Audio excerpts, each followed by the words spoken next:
4 months and 5 rounds of talks later, this was meant to be the moment when the two sides agreed enough progress had been made on the divorce to move on to the next stage. Instead, today, from the EU, the answer was no. On this basis, I am not able, in the current circumstances, to propose next week to the European Council that we should start discussions on the future relationship. Not enough progress on citizens' rights, the Irish border, and Michel Barnier said there was a very disturbing deadlock on the money the UK might have to pay to settle accounts. The British are hoping the big European governments will now step in.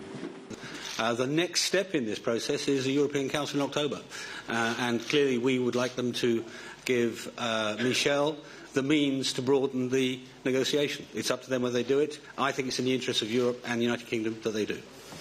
This was the last European Council. Theresa May might be hoping Chancellor Merkel of Germany or President Macron of France might help her out. But many of her own MPs are starting to think enough is enough. There will arrive a point where she will have to say, I'm sorry, we're not talking in these terms anymore. My own feeling is that probably now is about the time.